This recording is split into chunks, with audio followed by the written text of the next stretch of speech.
మన తొలి వెలుగు ప్రేక్షకులు అందరికీ నమస్తే. బీజేపీ పార్టీ తెలంగాణ రాష్ట్ర అధ్యక్షుడు రామచంద్రరావు సార్ ఏమంటుండి ఇవ్వాలంటే, దేశంలో అల్లర్లకు కాంగ్రెస్ వామపక్షాల కుట్ర అంట.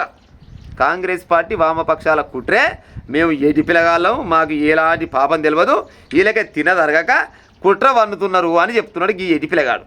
ఇంకేందయ్యా, దేశ వ్యతిరేక శక్తులకు విదేశాల నుంచి ఆర్థిక సహాయం. అదే ఇంక అంటలేరు అనుకుంటూనే ఉన్నా అంటారు. వీళ్ళకు ఎవరైతే జై బీజేపీ జై కేంద్ర ప్రభుత్వం అంటే గాళ్ళు మంచోళ్ళు, ఎవరైతే నిజాన్ని నిర్భయంగా నిజంగా మాట్లాడతారో గాళ్ళు ఎన్నో రకాలుగా మాట్లాడతారు. వీళ్ళు ఆల్ ఖైదా తీవ్రవాదులు అంటారు, పాకిస్తాన్ వాళ్ళు అంటారు, ఉజ్బెకిస్తాన్ అంటారు, కిజకిస్తాన్ అంటారు, ఎక్కడెక్కడికి వెళ్ళే వస్తువురు అని అంటారు. ఇప్పుడు లొల్లి దేనికైతుందిలా, నీట్ పరీక్షా పత్రం లీక్ అయింది, ఈ లీక్ చేసిన ఎదవడు ఆయన పదవుల నుంచి తొలగించాలి అని వాళ్ళ లొల్లి. ఆ తర్వాత ఆ పరీక్ష పేపర్ లీక్ అయితే ఆత్మహత్య చేసుకున్న వాళ్ళకు కొద్దిగా నష్టపరిహారం కట్టియాలి అని అడుగుతున్నారు. వాళ్ళు ఏమైనా గొంతమ్మ కోరికలు అయితే కోరలే కదా, గదేదో ఏడుపు ఏడవక అన్నీ ఏమన్నా అంటే విదేశాలకు వెళ్ళి పెట్టుబడులు పెడుతున్నారు, వాళ్ళకు బువ్వలు వేరే వాళ్ళే పెడుతున్నారు, కూరలు వేరే వాళ్ళే పెడుతున్నారు, వాళ్ళకు డబ్బులు వేరే వాళ్ళే ఇస్తున్నారు. ఇవన్నీ డొకతిరుగుడు మాటలు కాబట్టి ఏమని చెప్పుది. ఇప్పుడు ఆయన వాళ్ళు మన విజేంద్ర ప్రధాన ఏదో ప్రధాన అంటే ఆయన పేరు గాయనని ఇది విద్యాశాఖ మంత్రి. ఆ విద్యాశాఖ మంత్రి అంటోని ఆ పదవులకి వెళ్ళి తీసేయర్రా నాయన అంటే వాళ్ళన్న తీసేస్తున్నారు, తీసేస్తలేరు. అయితే ఏమక్కడ మరి ఆయన బీజేపీ పార్టీకి అంత అవసరం కావచ్చునా? ఇంతమంది విద్యార్థులు రక్తాలు కళ్ళ చూస్తుంటుంది అంటే ఒక్కని కోసం ఇంతమందిని కొట్టబట్టింది. మళ్ళీ కొడుతుంటే వాళ్ళు దెబ్బలు తింటున్నా కానీ శాంతియుతంగా వాళ్ళు ధర్నాలు చేస్తుంటే మళ్ళీ వాళ్ళ పైన లేనివి కొన్ని శక్తులు తయారైనాయి. దానికి కాంగ్రెస్ వాళ్ళు, వామపక్షాలు, మళ్ళీ పోతే ఎస్ఎఫ్ఐ వాళ్ళు, డివైఎఫ్ఐ వాళ్ళు కొంతమంది ఉన్నారు. వీళ్ళంతా కలిసి ఆ కాక్రోచ్ జనతా పార్టీ వాళ్ళ సంకల చేరీరు. అసలు కాక్రోచ్ జనతా పార్టీ పెట్టడానికి కారణమే మీరు కదా, మీరన్న ముచ్చడే కదా.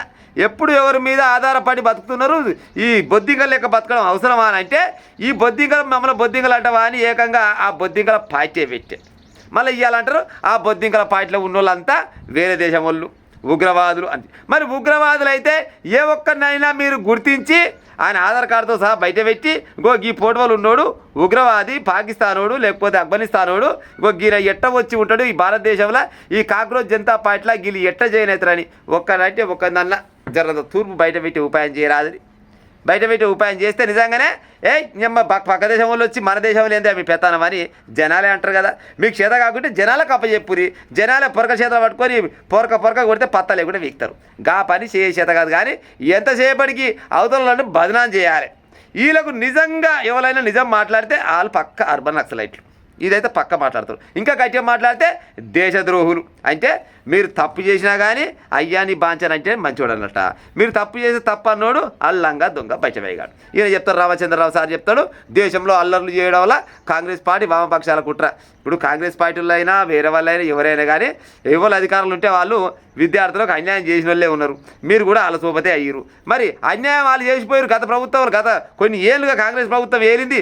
ఆ ప్రభుత్వం వల్ల గట తప్పులు చేసి గిట తప్పులు చేసి మేము గసమని తప్పులు చేయం, ఏమన్నా తప్పులు జరిగితే మేము సరిదిద్దుకుంటాం అనే ఆలోచన పక్కకు పెట్టి ఎంతసేపటికి సమర్థించుకునే ఉపాయం తప్పితే, సమర్థించుకుంటే ఏమొస్తుంది, సరిదిద్దుకునే ఉపాయం చేయాలి. నీట్ పరీక్ష పత్రం అనేది లీక్ అయిందా కాలేదా, అయితే దాని వెనక ఉన్నోడు ఓడాడు, ఎంతమందిని అరెస్ట్ చేసిరు, మరి వాళ్ళ పైన ఉన్న ఆయన ఓలాయన, వాళ్ళ పైన ఉన్న దాని మినిస్టర్ ఓలాయన, ఆ మినిస్టర్ పైన ఉన్న ఆయన ఓలాయన, మరి ఇవన్నీ ఎంక్వైరీ చేసి వాళ్ళ లోపల లేలే ఉపాయం చేస్తే ఈ బొద్దింకలన్నీ ఎక్కడో అక్కడ పారిపోతారు కదా. గా పని మాత్రం చేయరు, వాళ్ళ ధర్నాలు చేస్తుంటే వాళ్ళ పైన ఒక తుపాకులు తప్పితే మిగతా అన్నీ పరీక్షిస్తూనే ఉన్నారు, అన్నీ ప్రయోగిస్తూనే ఉన్నారు. రేపన్నాడు అవి కూడా తుపాకులు కూడా ప్రయోగిస్తట్టే కొడుతుంది వీళ్ళంతా.